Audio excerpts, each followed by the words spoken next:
Bonsoir à tous et bienvenue dans la bande. Nous privilégions encore les produits importés. Notre objectif est de réenchanter l'assiette, améliorer le comportement alimentaire via le plaisir, en particulier dans les cantines scolaires. Ce sont les paroles de Gabriel Levionnois, chef cuisinier à l'origine de l'association NeoFood et membre du cluster Pacific Food Lab. Ce cluster a été créé en 2013 pour favoriser une alimentation saine, locale et attractive, réunissant l'ensemble des acteurs du système d'alimentation en Nouvelle-Calédonie. C'est dans cet objectif qu'est organisée la seconde édition de la quinzaine des produits locaux qui a commencé ce lundi et qui s'achèvera dimanche prochain.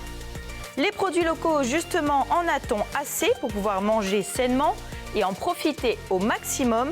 On fera un point sur l'autosuffisance alimentaire en Nouvelle-Calédonie avec nos invités. Mais avant de les retrouver, regardez plutôt ce reportage d'Alexandre Sigura. Il est allé à la rencontre de Ghislain Santacros, une figure de l'agriculture en Nouvelle-Calédonie, réputé pour la qualité de sa viande. Un reportage qui a été diffusé mardi soir dans votre journal. Allez, allez,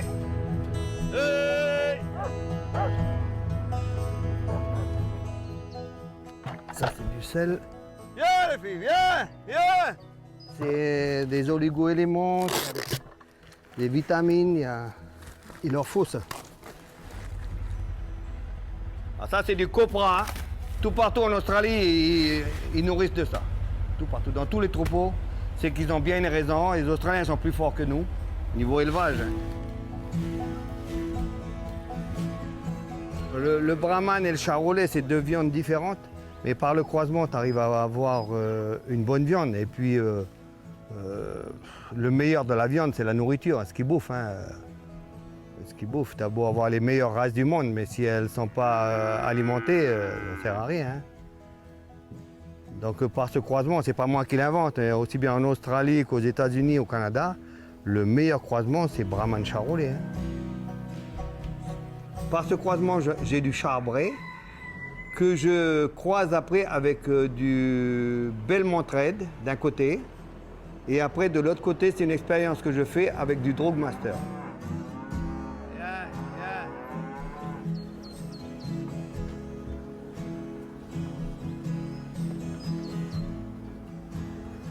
Vous avez des vaches et des veaux aussi, parce que c'est les veaux qui sont en finition. Ils restent en général 2 mois. Et les bœufs, c'est 3 mois.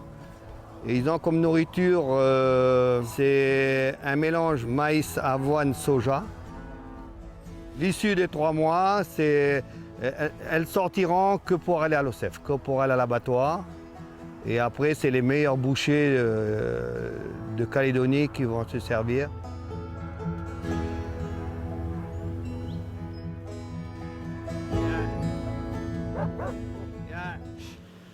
Ghislain Santacros qui est référent pour la quinzaine des produits locaux. Nous sommes à présent avec nos invités. Philippe Tissier, bonsoir. Bonsoir. Alors, vous participez à la tournée, bien évidemment, de la quinzaine des produits locaux et on dit que vous êtes le dealer des produits locaux. Pourquoi ? Parce que j'essaye de mettre en lien le mieux possible les produits locaux au sein des cantines et notamment des collèges et des lycées sur la Nouvelle-Calédonie. Et de faire le maximum de choses pour qu'on puisse intégrer dans des coûts acceptables des produits locaux dans les assiettes des enfants. Et je suis bien aidé par des producteurs, des entreprises et puis aussi tout un maillot, toute une équipe de chefs et de gestionnaires qui sont prêts à accepter ces produits-là. Et suite à la crise qu'on a connue dernièrement avec le Covid-19, où pas mal d'entreprises ont été vraiment touchées, énormément touchées, puisqu'il y en a qui ont perdu beaucoup de chiffres d'affaires pendant ce temps-là. Et l'idée, c'était de faire une relance économique et de mettre le plus de produits locaux dans les assiettes des enfants. Et on a fait le nécessaire et tout le monde a bien joué le jeu en mettant en avant chacun dans toutes les filières, aussi bien les légumes, la viande, le poisson, d'offrir, entre guillemets, mais de mettre en avant ces produits-là dans les assiettes des enfants. Donc on est là toute la semaine et on parcourt le territoire dans les collèges, dans les lycées, dans les cantines pour mettre en fait ces produits-là. Alors on va en parler tout au long de l'émission, notamment avec notre invité aussi en duplex depuis Nouméa, le président de la Chambre d'agriculture qui est avec nous, Gérard Pascaud. Bonsoir. Bonsoir. Bienvenue dans la bande. Merci. Est-ce que vous avez déjà goûté, j'imagine que oui, la viande de notre ami que l'on vient de voir, Ghislain Santacross? Alors, bien entendu, et en plus c'est un collègue, en dehors d'être un éleveur, c'est un ami, et bien entendu que j'ai goûté sa viande dans les dégustations à Bourail et même dans les boucheries là où il les livre par un intermédiaire de l'OCEF. Mais moi je suis éleveur, donc je défends exactement ce qu'il dit. La race, c'est une chose, mais l'alimentation est vraiment le point final de l'animal, enfin de la carcasse, après que vous présentez à un boucher qui va la travailler et la transformer dans les assiettes, comme on l'a vu aussi avec notre ami Gabi. Donc c'est important de savoir bien sûr ce que les bêtes mangent, puisque l'objectif c'est de manger ce qu'on produit en Nouvelle-Calédonie. Alors on a vraiment de la chance justement en Nouvelle-Calédonie, au moins pour l'élevage, comment notre ami Ghislain complémente ces animaux, mais on a à peu près 80% ou 90% même d'éleveurs qui ne complémentent pas, mais qui mettent en pâturage leurs animaux. Donc on a la chance que ces animaux-là mangent de l'herbe déjà. Et ils sont tout le temps dehors, au contraire des animaux qui sont en Europe, où elles sont fermées, concentrées, on va dire confinées.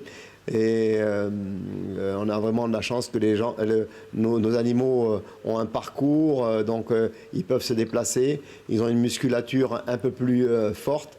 Mais après, c'est tout un travail qui doit être fait au niveau des bouchers, c'est-à-dire laisser vieillir un petit peu plus nos viandes pour que les muscles se détendent et puis que la viande soit beaucoup plus tendre. Voilà. Mais on a vraiment de la chance d'avoir des animaux à l'extérieur, et ça, on est vraiment des privilégiés. Alors Gérard Pascaud, vous êtes partenaire aussi de l'événement La Quinzaine des produits locaux. En quoi pour vous c'est important qu'il y ait de tels événements en Nouvelle-Calédonie ? Oui, nous sommes partenaires privilégiés, et je remercie toute l'équipe pour cette initiative qui dure depuis 7 ans exactement, c'est ça, c'est la 7e année. Et je remercie cette initiative, et en même temps ça met en valeur les produits locaux, les agriculteurs, les éleveurs. On est dans un monde agricole, élevage, où les gens savent faire, ils ont un savoir-faire vraiment, et c'est vraiment bien de les mettre en valeur après, en les cuisinant, en les préparant et en les mettant justement jusque dans les cantines avec les enfants, et ça c'est vraiment c'est un choix, mais c'est surtout c'est l'aboutissement, je veux dire, c'est l'aboutissement d'un dur travail pour les agriculteurs. Alors finalement, l'événement, c'est la 2e édition en fait de la Quinzaine des produits locaux, mais ça fait 7 ans qu'il existe les cantines à l'unisson. Est-ce que c'est bien ça, et quelle est la différence, Philippe ? Alors dans les cantines à l'unisson, c'était des opérations que l'on menait avec une thématique qui pouvait être toujours sur les produits locaux, et de faire un menu complet dans la mesure des possibilités de chaque cantine. Ensuite, on a fait des événements comme la fête des produits locaux.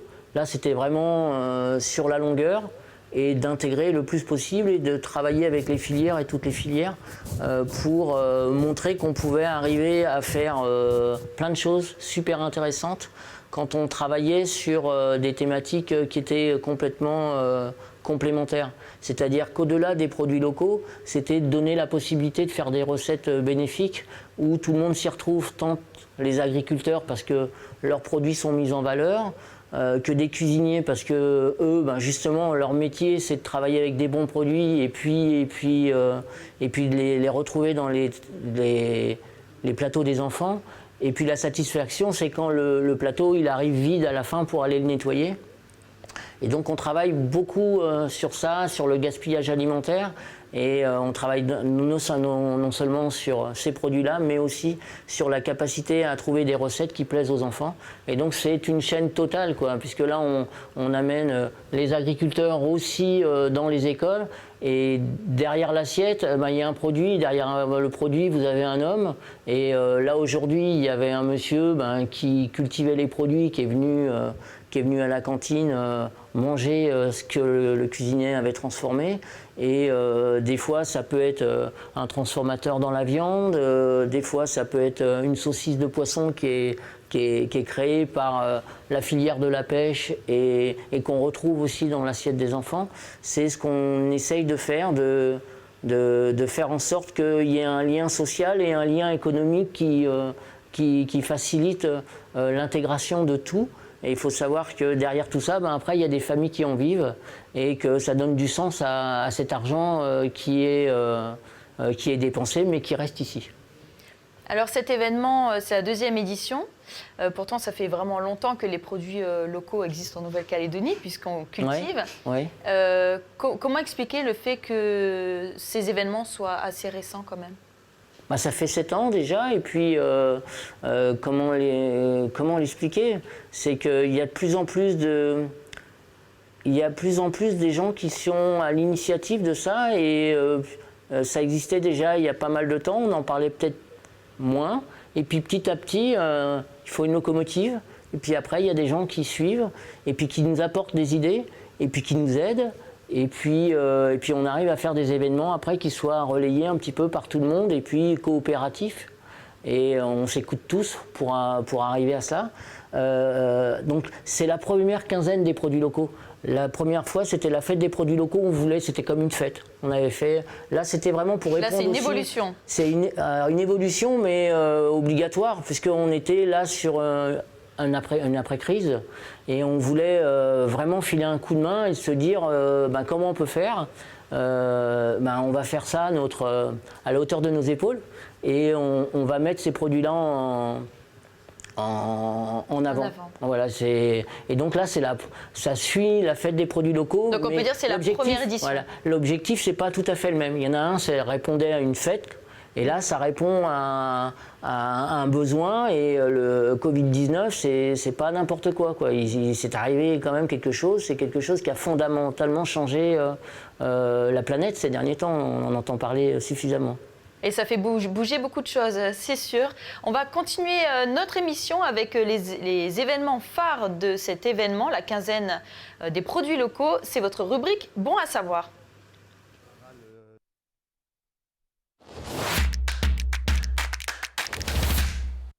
Alors finalement, Philippe, quels sont les événements phares de cet événement ? Alors, on en a déjà fait quelques-uns, mais il y en a encore plein devant nous. Il y a plein de belles rencontres qui vont se passer. Ce soir, on est au RSMA.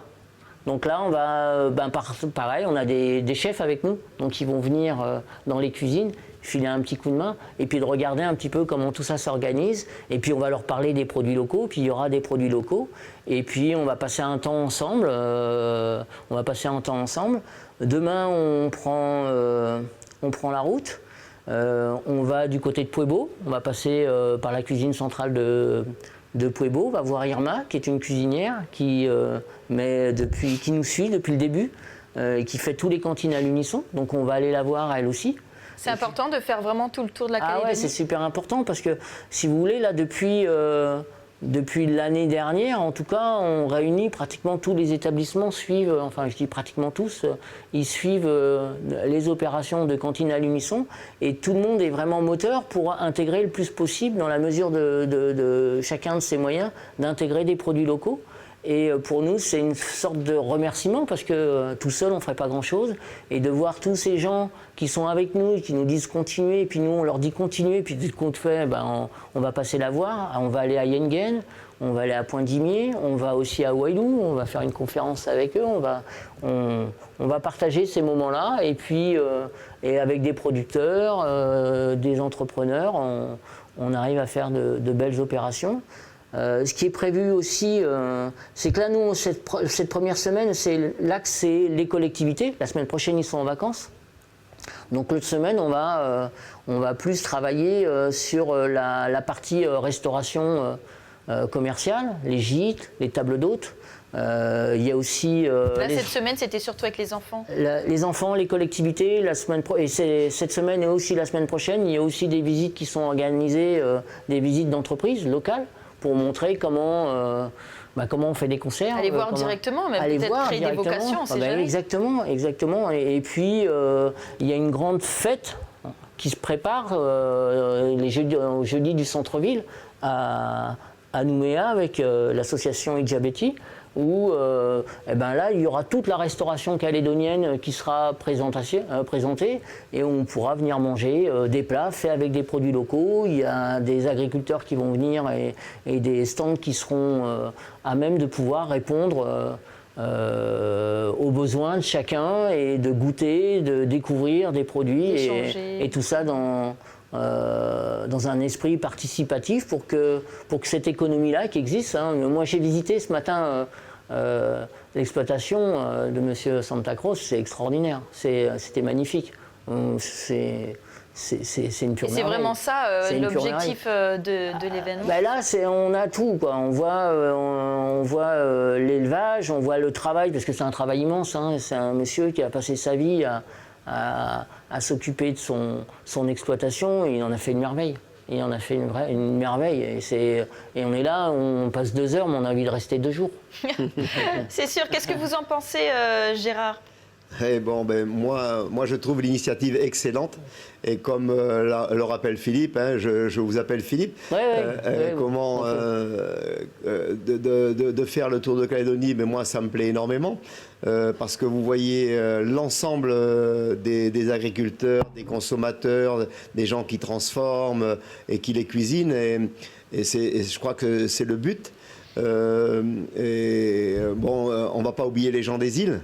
Moi, j'y serai lundi et mardi, donc je passerai le message. Je rencontre le président Lallier lundi à 9h. J'ai eu la confirmation, on a un avion qui est prévu.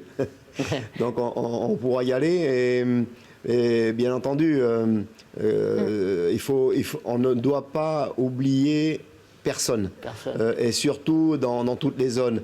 Et comme je le dis souvent, les produits qui sont déjà produits par les agriculteurs d'une zone doivent déjà servir à une partie des gens qui sont dans le secteur. Si c'est Point-Dimier, il faut aller voir les cantines de Point-Dimier, les restaurants. Exactement. Il faut que là, et en même temps, on garde les gens dans leur commune. Il n'y a pas de gens qui partent, qui viennent s'installer autour de Nouméa et puis pour éviter l'exode, quoi. Et ça maintient la partie économique, mais en même temps sociale. Donc moi je suis pour ça.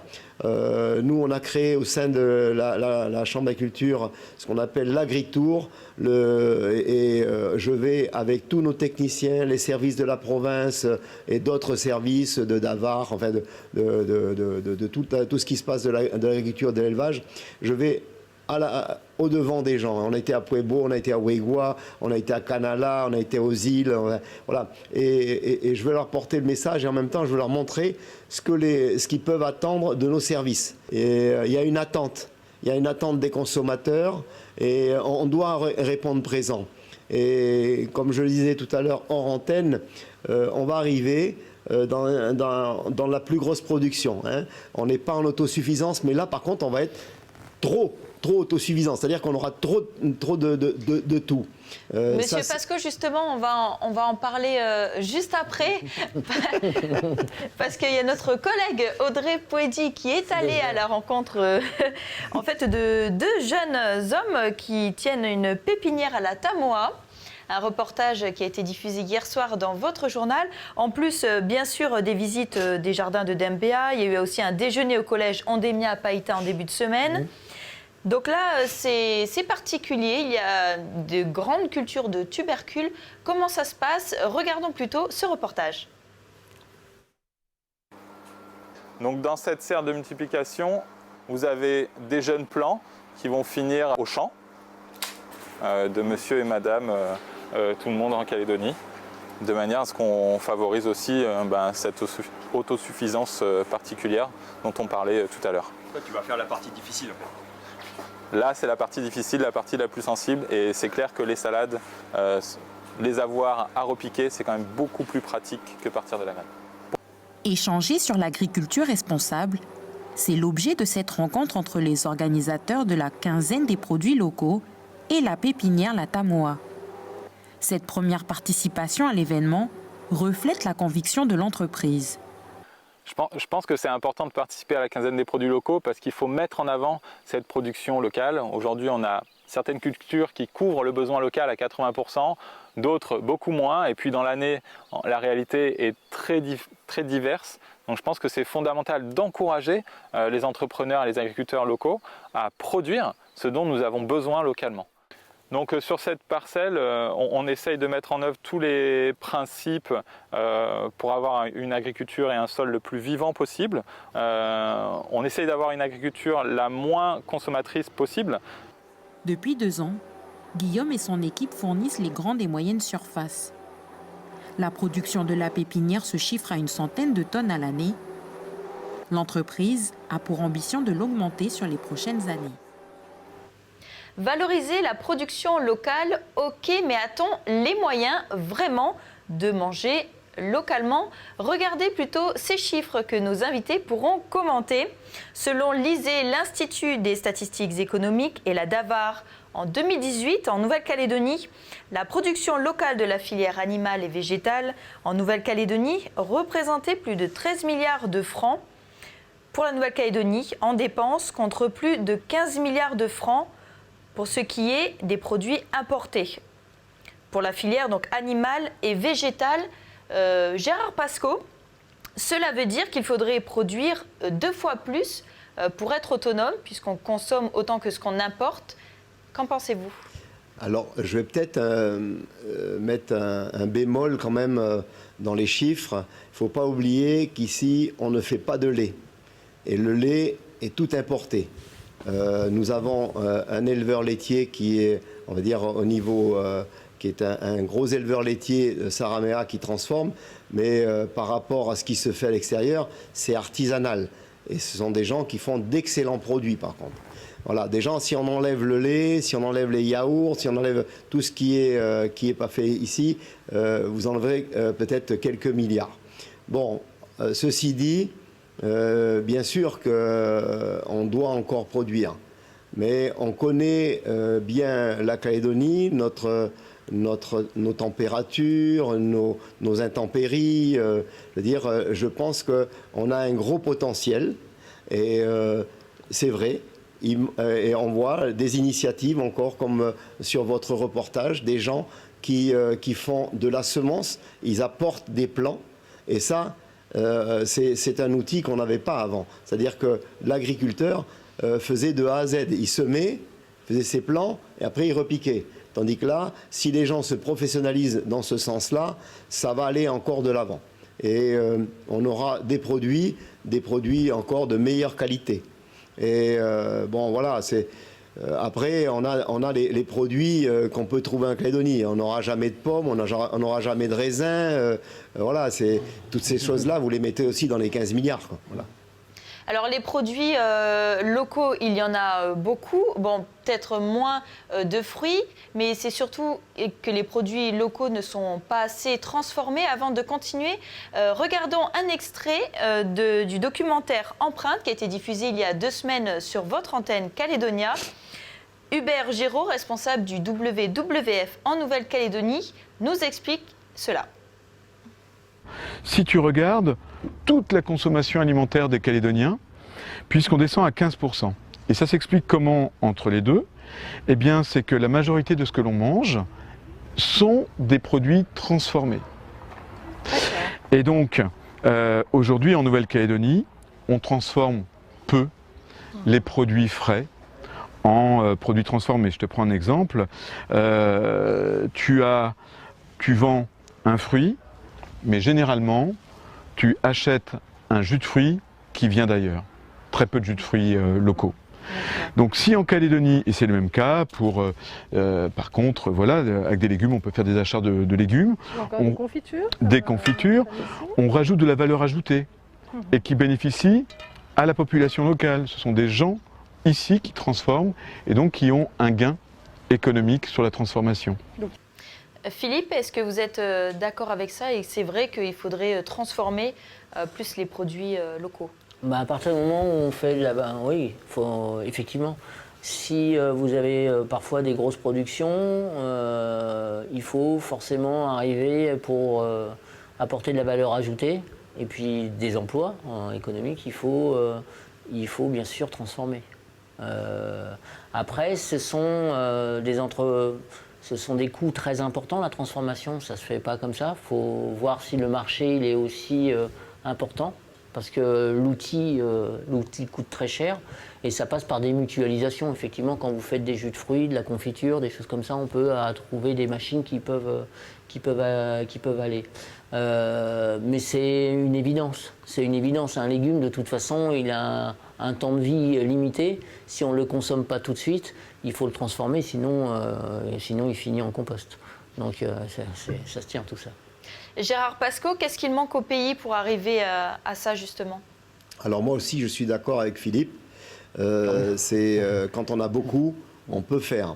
Et ce qu'il faut d'abord réfléchir, c'est ce qu'on appelle soit la 4e gamme ou la 5e gamme, c'est-à-dire la transformation en coupé et sous vide ou en surgélation qu'on va garder, comme le font beaucoup de restaurateurs. Ils achètent des produits quand il y a les saisons, ils les mettent sous vide, ils les mettent dans leur chambre froide en négatif et ensuite ils peuvent les sortir au fur et à mesure. Ils ont toujours le produit qui reste quand même au moins local et frais.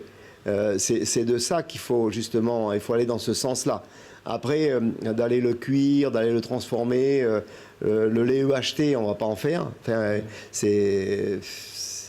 on est à côté de la Nouvelle-Zélande qui en produit des milliers de litres. Et comment ça se fait qu'aujourd'hui, il ne reste plus que la ferme laitière de Saramea, mais pourquoi, qu'est-ce qui freine les Calédoniens, notamment les jeunes, à se lancer, pourquoi pas dans la filière laitière, par exemple? Alors c'est pas, comment je veux dire, c'est pas attrayant comme métier, c'est très dur.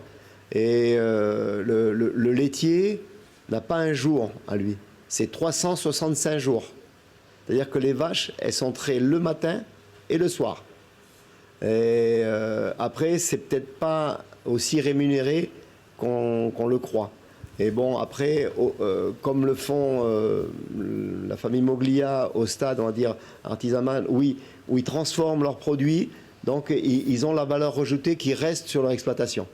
Et si vous les questionnez, vous verrez qu'ils ont énormément de charges. Il faut nourrir les animaux en permanence.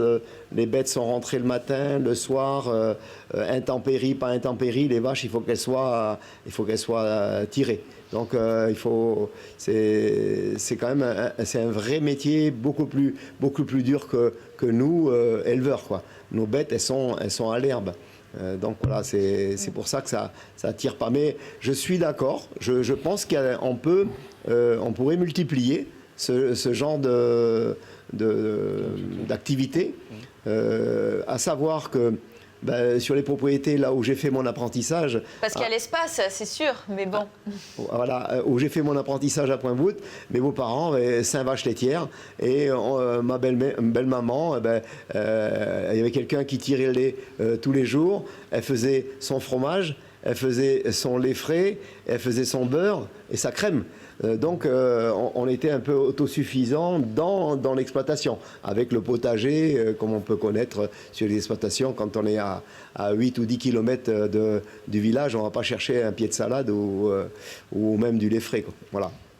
C'est sûr. Après, bon, voilà, les Calédoniens, il faut qu'ils aient un morceau de terre pour pouvoir être complètement autonomes. Par exemple, il y a des tribus, notamment dans le Nord, qui produisent eux-mêmes les produits qu'ils donnent aux enfants, notamment dans les cantines. Est-ce que c'est ça aussi l'objectif, de permettre à l'avenir que toutes les cantines du pays puissent être fournies en produits locaux? Ah bah si on peut arriver à cela, c'est merveilleux. c'est merveilleux. Après, il y a toute une organisation. Alors, moi, je vais parler pour les cantines parce que c'est quelque chose que je maîtrise mieux, en tout cas. Mais il y a toute une organisation derrière qu'il faut avoir pour justement arriver à cela. C'est-à-dire que par rapport aux agriculteurs, il faut leur déterminer les besoins qu'on va avoir sur une année avec des produits de saison. Parce que si vous mettez des produits hors de saison dans votre menu au mois de juin, ça va être compliqué. Donc, si vous arrivez à déterminer, et ça c'est très facile, hein, vous avez tant d'élèves sur le territoire, vous déterminez ce que vous allez faire pendant ces saisons sur des carottes, des courgettes, des concombres, etc. On peut arriver à faire des choses comme ça intéressantes. Mais tout à fait, oui, c'est quelque chose qui est faisable. Après, ça peut se faire dans le cadre de tribus et ça peut se faire sur des marchés plus importants parce que il y a des échelles aussi. Hein, c'est pas la même chose quand vous allez nourrir une école où il y a 50 personnes et puis des écoles où vous avez 9000 élèves. Donc, il y a un fonctionnement différent. Le fonctionnement, la réflexion est la même. C'est-à-dire, de toute façon, les carottes, c'est à une certaine période, etc. Mais voilà, le marché représente ça. Moi, je t'affirme, je représente tant de tonnes de produits où je vais te les consommer dans l'année. Et puis l'agriculteur, il est rassuré, il y a une partie de sa production qui va pouvoir être... on se met d'accord au préalable sur un prix et tout fonctionne.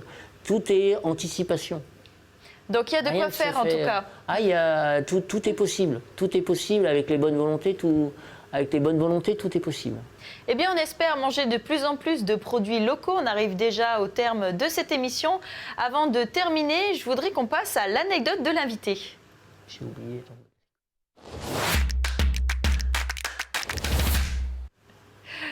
Philippe Tissier, je voulais savoir quel est votre plat local préféré. Mon plat local. Ah mais moi, alors j'ai pas un plat local préféré, j'adore manger de tout. Donc là, j'ai mangé du cerf ce midi, j'adore ça. J'ai mangé du bœuf, le bœuf calédonien que j'ai découvert en arrivant ici, parce qu'il n'y a pas très longtemps que je suis ici.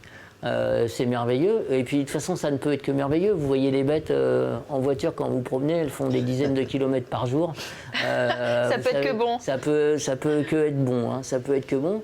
Non, j'ai pas de plat préféré. Moi, je mange de tout. Et ici, j'ai découvert plein de saveurs. Le poisson merveilleux. Enfin, des légumes que je connaissais pas trop que j'ai découvert ici. Et puis, j'ai rencontré des gens qui adorent cuisiner et là, pour le peu, j'ai découvert des saveurs merveilleuses. Ouais. C'est le principal. Ah ouais. Merci à vous. Je vous en prie, merci de votre accueil. Gérard, est-ce que vous avez un plat préféré? Alors, moi, j'aime bien manger. Et comme l'a dit Philippe,